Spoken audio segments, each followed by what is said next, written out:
Alright, fellow nerds, got a quick question for you. How much of your disposable income goes to new video games in the year 2023? Because I don't know about you guys, but for me, not a whole heck of a lot, because I just can't justify paying $70 for broken games. But apparently Capcom, good old Capcom, they think that's okay. They think shelling out the, $70 for Jedi Survivor or Redfall is just a great idea. Welcome back to Words of Paradise. I'm your host, Leon Idle, and that's right, the president of Capcom, Resident Evil 4 Remake, Street Fighter 6, he thinks that games need to be more expensive.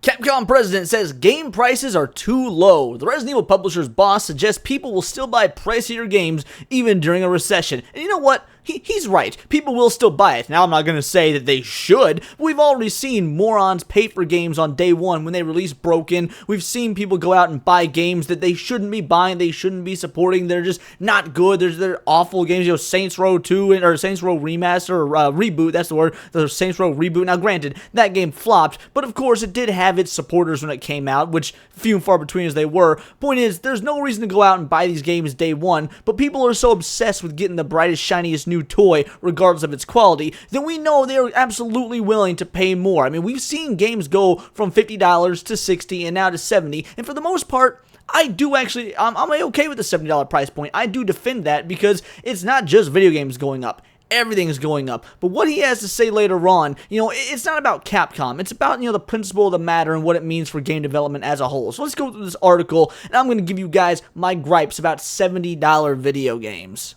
In comments this past weekend, Capcom President Haruhiro Tsujimoto asserted that video game prices are too low, pointing to the massive increase in development costs and how game prices haven't risen at the same rate. He's suggesting that increasing the price of the games would be a healthy option for the industry. And you know what? I can absolutely believe that. I am sure that development costs have skyrocketed while nothing else has really changed. I mean, $10 after a new generation, that's not that big a deal in the grand scheme of things, especially when you look at inflation as a whole and see that, man, eggs went from like $2 to $5. Obviously, video games going from 60 to 70, not that big a deal. But it's more about quality. Are we getting a good product for that $70? Now, Capcom, I'll give them a bit of a pass. They're the exception, not the rule. Despite my gripes and complaints about the Resident Evil 4 remake, I can say it was an objectively good game on launch. It played properly. It didn't have a whole lot of, drop frames. It didn't do anything egregious in terms of the actual game development. Now, I don't like it as a remake of Resident Evil 4, but I do think that, when it come out complete and you're actually able to play it without it breaking, zero game crashes, yeah, that's fine.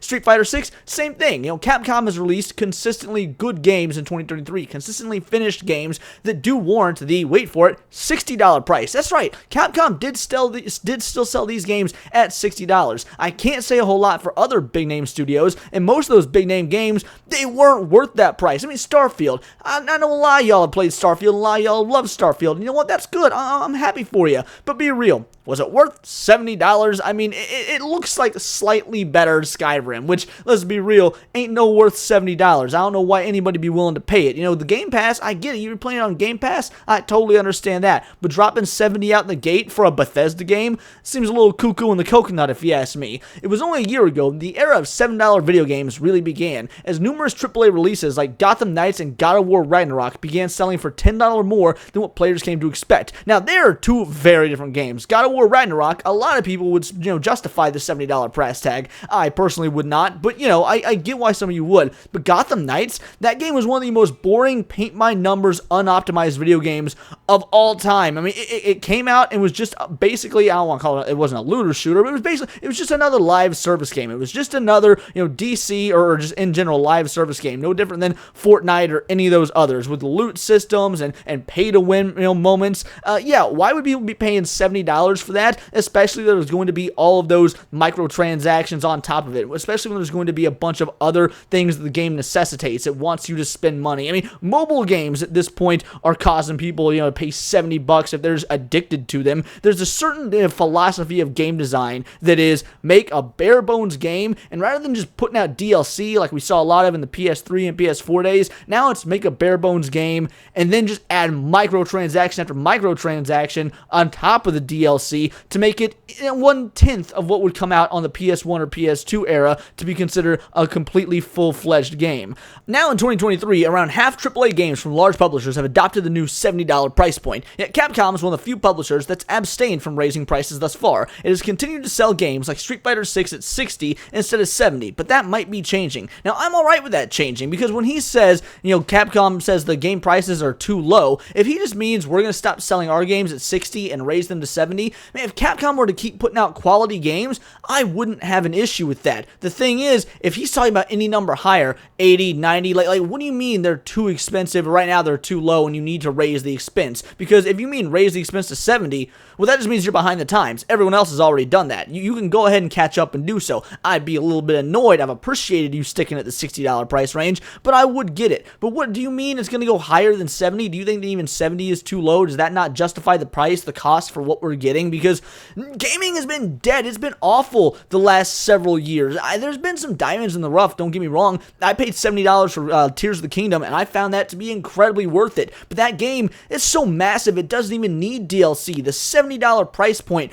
with everything that was included in Tears of the Kingdom was absolutely worth it. I mean, you do realize how many hours you spent on that game. Like, I don't know about you, I spent hundreds of hours. Let's say you get 70. Let's say you get 70 hours out of the game. You basically just paid $1 per hour for it. You know what? I'd say it's fair at that point. But how many of these live service bogus ass games are you going to spend, just 1 hour, 70 hours playing, $1 an hour plus all the other stuff on top of it when they're not even fun? I mean, let's be Gotham Knights ain't no Fortnite. Not like giving credit to Fortnite, but when even a pale imitation of Fortnite is, $70, yeah, you run into a bit of a problem there. According to a September 23rd report from Nikkei, however you say that, Tsujimo spoke to the Tokyo Game Show about various topics. While speaking at the event, the president of Capcom reportedly explained he felt the price of video games was too low. Development costs are about 100 times higher than during the Famicom era. That's really not fair. Comparing the Famicom, or the NES, the original Nintendo Entertainment System,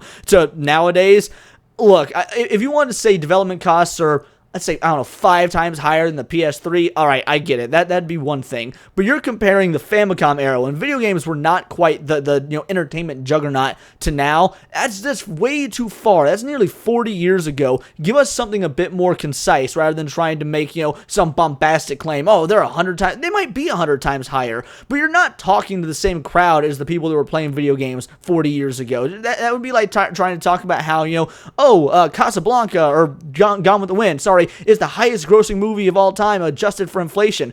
Yeah, obviously it is, and that is super great for Gone with the Wind.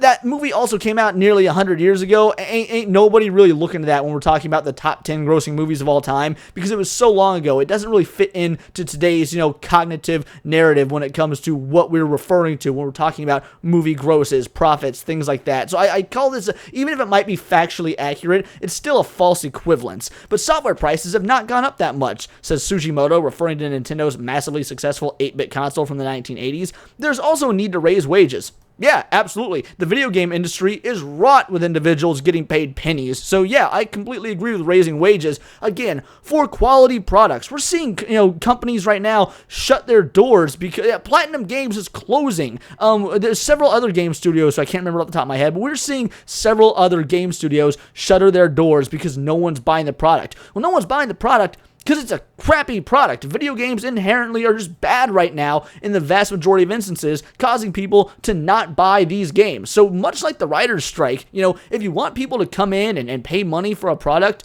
give them what they're paying for. Give them something that they can enjoy. They can tell their friends, this is great, you should buy it as well, and you'll start seeing that revenue flow. But you don't care about the gamer, or in this case, the gamer is more than that. They're the consumer, the customer. You don't care about the customer. Now, this isn't directed directly at Capcom, because again, they seem to be the exception to the rule. Capcom has been putting out consistently good material that's been worthy of the price, maybe even worthy of the $70 price point, even if they've been selling it at $60. But the vast majority of companies out there, no, they haven't given a damn about the consumer. They've just been shitting out, turd after turd of a game, knowing that their idiot audience is going to pay for it because they buy absolutely everything. Why bother putting, quality control when they know their sheep are going to buy it anyway? Yeah, they'll get a patch in 2 months. Considering the fact that wages are rising in the industry as a whole, I think think raising unit prices is a healthy option for business? It might be a healthy option for business, but it's only healthy because you're preying on the idiots who don't know any better. And I don't even know how much of this I want to put the blame on these other companies. I mean, really, what's wrong with a company taking advantage of stupid people? If you're so addicted to the lines of code and the ones and zeros on screen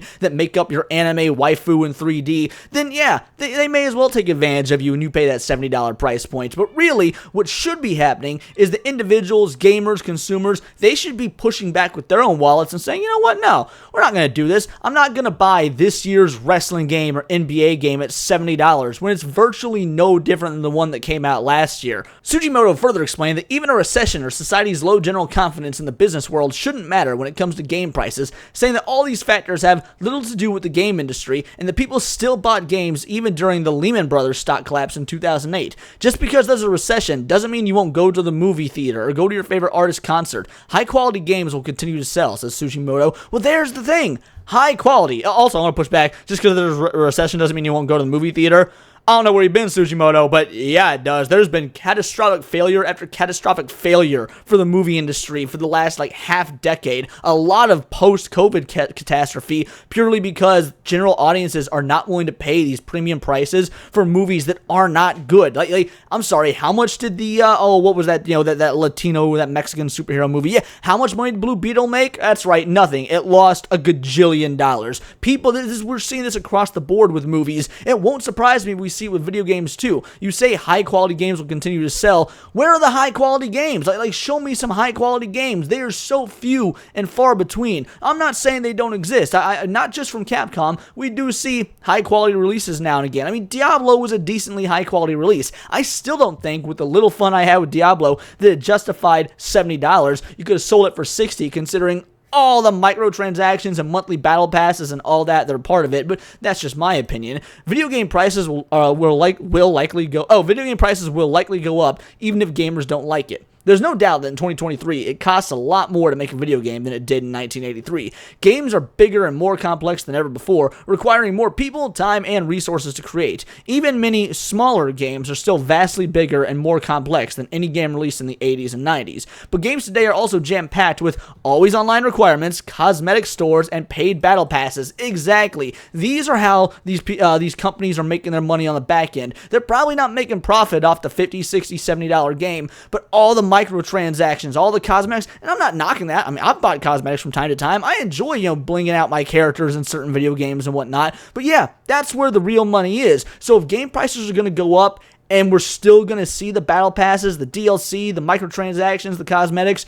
Look, if game prices go up, that stuff isn't going away. They've already trained you, the consumer, to buy that shit. Why would they raise the price of video games and be like, we're happy with this? Have you ever seen a corporation just be happy with insert amount of money here? No, they always want more. Which, hey, you're a business. I can't knock you. You boys pro-capitalist. But if you consumers are okay with paying for, $70, $80, $90 games and then microtransactions on top of it, I don't know what to say. You're an idiot. What you should be doing, again, is fighting with your wallet. Telling people, you know what, no, I'm not going to buy this game. I don't care how badly I want it. I'm not going to buy it because of the general shady and crappy business practices happening in the industry right now. Sometimes the argument is made that these things are needed for publishers to make money, and if prices on games are raised, these microtransactions and other annoyances would go away. Anyone making that argument got something wrong with their head. They're a few fries short of a Happy Meal because there is no way this sort of stuff is going away. However, looking at how many $70 games still contain all that stuff in 2023, I'm not sure about that. Well, looky, we actually got a pretty on-the-ball writer from Kotaku's, Zach Zweisen. So, yeah, good job, Zachy. It's not very often that I see somebody at Kotaku actually with a clear head on their shoulders. Now, I'm sure if I looked you up on Twitter, or X, I'm sorry, you probably got pronouns in your bio, but I'm going to overlook that for the time being because you're 100% correct in this matter. Regardless, the industry can't sustain this pace forever, as games get bigger and bigger, failures become riskier, and trying something new becomes more unlikely. Something has to change, and given the choice, publishers will probably increase the price you pay for big video games like the next Halo or Grand Theft Auto in the coming years, perhaps even past $70. look, at the end of the day, I'm not actually inherently against video games going up in price if you're getting something that justifies the cost. But given what we've seen the last several years in gaming, we're not going to get something that justifies the price. Y'all remember when Resident Evil 3, because I gave Capcom credit the vast majority of this video, now it's time to knock them down a peg. Y'all remember when Resident Evil 3 Remake released a couple years ago? A remake of a PlayStation 1 game with less content than its original Resident Evil 1 predecessor, or PlayStation 1 predecessor, released at effectively full price and was garbage? Like you're telling me you're gonna remake a game from the 90s, give it less content, sell it at full price, and it still be a bad remake? Like, no, sorry, you ain't getting a pass on that. That was when my trust in Capcom, like, it truly hit rock bottom. It was already starting to wane ever since, like, 2008 with their dislocked content DLC. But after that, oh, man, boy, was it a hard sell for me to get Resident Evil 4. And then when I got it, I still was disappointed. But I understand why a lot of folks weren't. And again, at least it released in working condition, which is more than you can say for a lot of games nowadays. But the fact of the matter is, nah, I don't want $70 video games or $80 or $90 video games if they're going to come out like Jedi Survivor did, like Redfall did, like Forspoken did. Now, granted, Forspoken wasn't $70, but it's still no excuse to release a game in that condition, especially, that's not even getting into all the social, political, and economic, and, just awful cultural stuff that we're seeing in Fest video games lately. We're seeing, with Western video games absolutely destroying any sense of masculinity, or I'm not going to get into this. This isn't one of those, woke stuff bad videos. No, this is about video games as a whole. No political commentary to it whatsoever.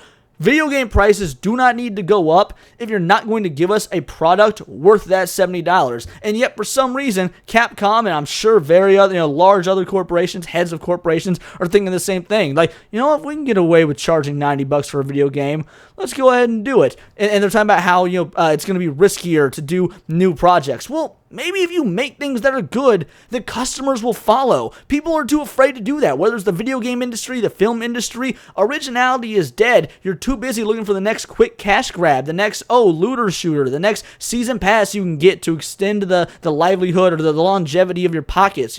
I'm sorry, that's not what most gamers play video games for. There's a reason that Tears of the Kingdom, a single-player experience, crushed it this year. Baldur's Gate did incredibly well, to my dismay, but I gotta give it credit. It did incredibly well, and it offered a lot. It offered some major bang for your buck. I'm telling you, gamers will come if you make something good. Just do that. It really shouldn't be that hard. But those are just my opinions. Let me know yours in the comments down below, or let me know on X, where you can find me at BoltTheWord. And please do subscribe. I am a nerdy news channel. I cover nerdy news every day, usually with a bit of a political lens to it.